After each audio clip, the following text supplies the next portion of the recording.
নমস্কার বন্ধুরা, সীমাজ রান্নাঘরে তোমাদের অনেক অনেক স্বাগত। আশা করি সবাই খুব ভালো আছো। দেখো, বাইরে এত ভীষণ গরম পড়েছে, সেই গরমে আমাদের খুব হালকা পাতলা খাবার খেতে হয়। সেই জন্য আজ আমি নিয়ে এসেছি একটা হালকা পাতলা মাংসের ঝোল। এই মাংসের ঝোল বানানোর জন্য আমি এখানে নিয়েছি 800 গ্রাম মতো চিকেন। এবার এই চিকেনটাকে আমি ম্যারিনেট করে রাখবো। আর এই ম্যারিনেট করার জন্য আমি চিকেনের মধ্যে দিয়ে দিয়েছি 1 চামচ হলুদ গুঁড়ো, 1 চামচ লবণ, আর রঙের জন্য আমি এখানে দিয়ে দিচ্ছি 1 চামচ কাশ্মীরি লঙ্কার গুঁড়ো। এরপর এর মধ্যে আমি দিয়ে দেব টক দই। এখানে আমি নিয়েছি হাফ কাপ টক দই। এই সমস্ত উপকরণগুলো খুব ভালো করে আমি চিকেনের সঙ্গে মিশিয়ে নেব এবং এই ম্যারিনেটেড চিকেনটাকে আমি কমপক্ষে 1 থেকে 1.5 ঘন্টা মতন রেস্টে রেখে দেবো। চলো, এই সমস্ত উপকরণগুলো দিয়ে খুব ভালো করে আমি চিকেনটাকে মেখে নিই। এইভাবে ভালো করে মেখে নেওয়ার পর এটাকে আমি ঢাকা দিয়ে রেখে দেব। দেখো, মশলাটা খুব ভালোভাবে চিকেনের সঙ্গে মাখিয়ে নিয়েছি। এবার চলো এটাকে রেখে দিয়ে আমি বাকি কাজটা শুরু করব ঠিক 1.5 ঘন্টা বাদে। দেখো, আমি একটা কড়াই নিয়েছি। এবার এই কড়াইয়ের মধ্যে আমি দিয়ে দিচ্ছি সর্ষের তেল। যেহেতু আমি বলেছি এটা হালকা পাতলা একটা রান্না হবে, তো সেক্ষেত্রে এখানে তেলের পরিমাণটা একটু কম ব্যবহার করবে, যেহেতু ভীষণ গরম বাইরে। তেলটা ভালোভাবে গরম হয়ে গেলে এর মধ্যে আমি দিয়ে দেব কেটে রাখা আলুটা আমি কিন্তু খুব বেশি ভাজবো না। দেখো, আলুগুলো আমি দিয়ে দিয়েছি। একটা আলুকে 2 টুকরো করে নিয়েছি। এখানে আমি কোনো লবণ বা হলুদ কিছুই এখন দিচ্ছি না। হালকা করে আলুটা ভেজে নেওয়ার পর এর মধ্যে আমি দিয়ে দিচ্ছি একটা তেজপাতা। আমি কিন্তু আলুটা ভেজে আলাদা করে তুলে রাখছি না, আলুটা আমি একসাথেই মাংসর সাথে কষিয়ে নেব। এবার এর মধ্যে আমি দিয়ে দিচ্ছি পেঁয়াজ কুচি। এখানে আমি 2টি মাঝারি মাপের পেঁয়াজ নিয়েছি এবং সেটাকে খুব ভালো করে কুচি করে নিয়েছি। দেওয়ার পর এটাকে আমি ভাজতে থাকবো। পেঁয়াজটাকে কিন্তু তোমরা খুব বেশি বাদামি রঙের করে ভাজবে না। হালকা এর কালারটা চেঞ্জ হলেই আমরা এর মধ্যে মাংসটা দিয়ে দেব। দেখো, এর মধ্যে আমি এবার দিয়ে দেব লবণ। লবণটা দিলে আমি আগেও বলেছি যে পেঁয়াজটা খুব তাড়াতাড়ি নরম হয়ে যায়, তো সেই জন্য আমি এখানে লবণ দিচ্ছি।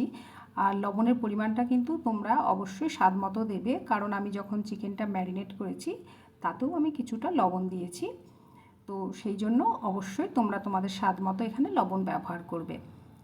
এইভাবে লবণটা দেওয়ার পর আমি এটাকে 2 থেকে 3 মিনিট মতো ভালো করে ভেজে নেব। দেখো, পেঁয়াজের কালারটা অনেকটা পরিবর্তন হয়ে গেছে। এবার আর এটাকে বেশি ভাজবো না। এরপর এর মধ্যে আমি দিয়ে দেব কিছু বাটা মশলা। প্রথমে আমি এর মধ্যে দিয়ে দিচ্ছি দেখো আদা আর রসুন বাটা। এখানে আমি 1.5 চামচ মতো নিয়েছি। আর এটা আমি নিয়েছি লঙ্কা বাটা, শুকনো লঙ্কা নয়, লাল লঙ্কা যেগুলো হয় পাকা কাঁচা লঙ্কা, সেইগুলো বেটে নিয়েছি। এখানে ঝালটা তোমরা তোমাদের স্বাদ মতো দেবে, যে যেমন ঝাল খাও। আমি এখানে 5টা লাল লঙ্কা কাঁচা যেটা, সেইটাকে বেটে নিয়েছি। এবার এই সমস্ত উপকরণগুলোকে আমি একটু ভেজে নেব যাতে কাঁচা গন্ধটা চলে যায়।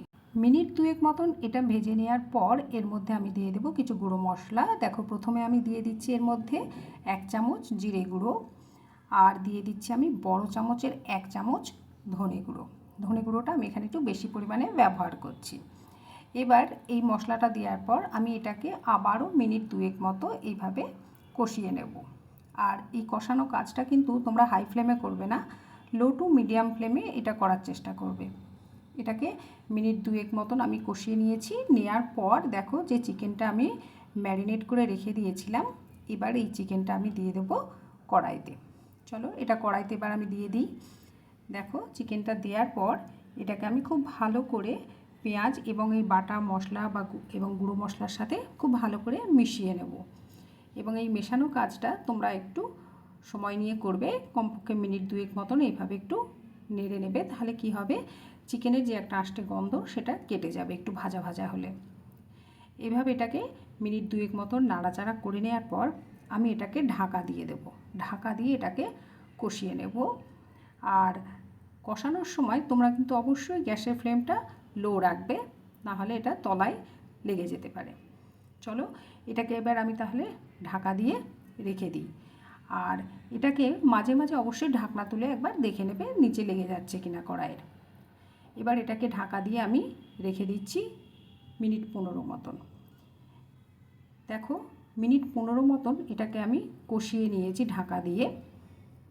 দেখো চিকেনটা থেকে কতটা জল বেরিয়ে এসেছে। এবার গ্যাসের ফ্লেমটা একটু বাড়িয়ে দিয়ে এটাকে আমি কষিয়ে নেব এর জলটা শুকিয়ে দেওয়ার জন্য।